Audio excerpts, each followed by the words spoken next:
Perkenalkan, nama saya Jennifer Gracia Sinurat, kelas 10 MIPA 1, guru bidang studi Al-Wahfi Suhada Sipahutar. Judul presentasi yang saya bawakan mengenai kelangkaan air bersih.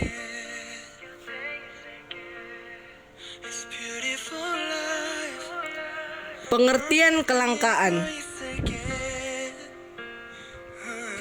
Kelangkaan adalah suatu keadaan yang menunjukkan keterbatasan sumber daya berupa barang maupun jasa sebagai alat pemuas kebutuhan untuk memenuhi kebutuhan manusia.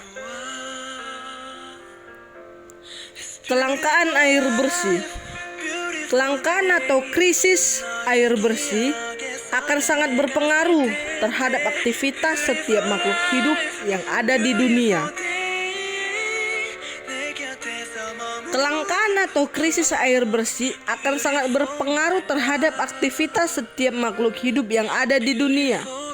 Konsep kelangkaan air merujuk pada perolehan sumber air yang memburuk dan menipisnya sumber air yang tersedia.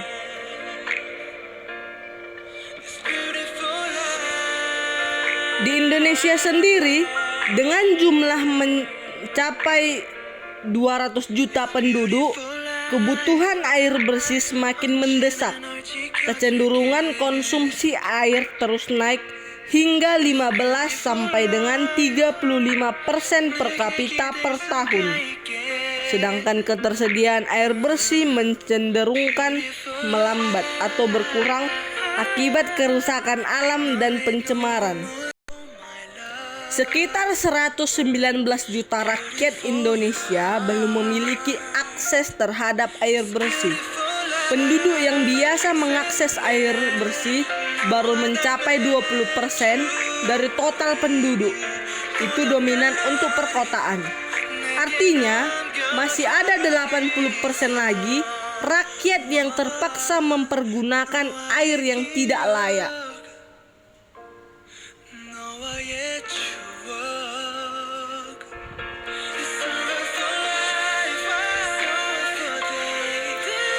Di sini ada beberapa faktor penyebab kelangkaan air bersih. 1. Polusi air. 2. Boros air. 3. Pertanian. 4. Overpopulasi. 5. Jarak. 6. Kekeringan. 7. Konflik. Dan 8. Pemerintahan.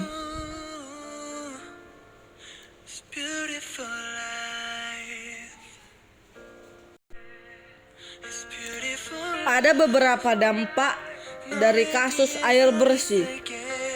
1. Kelaparan merajalela.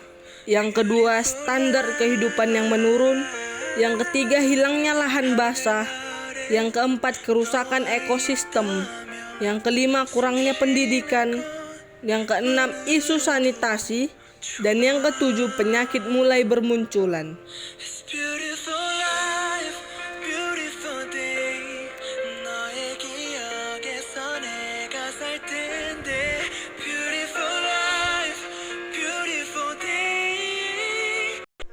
Di sini juga ada beberapa upaya penanggulangan krisis air bersih.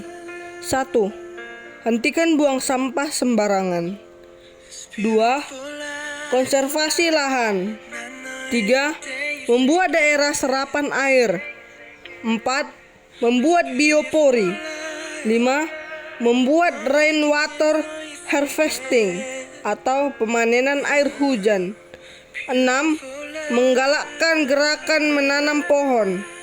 7. Menggalakkan gerakan hemat air. Dan yang kedelapan, pelestarian hutan dan daerah aliran sungai.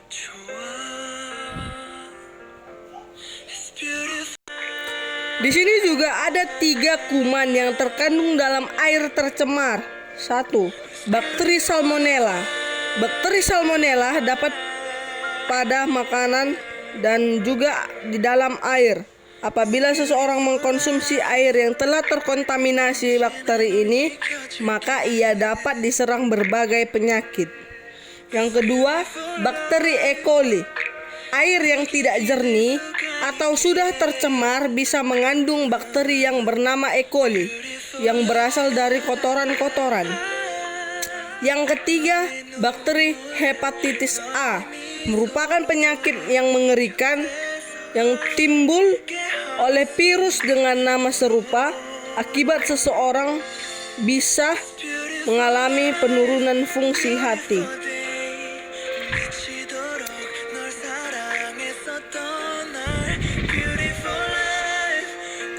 Dan di sini juga ada 5 cara penyaringan tradisional untuk air kotor, yaitu 1. Saringan kain katun, yang kedua saringan kapas, yang ketiga saringan arang, yang keempat saringan air sederhana, dan 5 aerasi. Sekian dan terima kasih.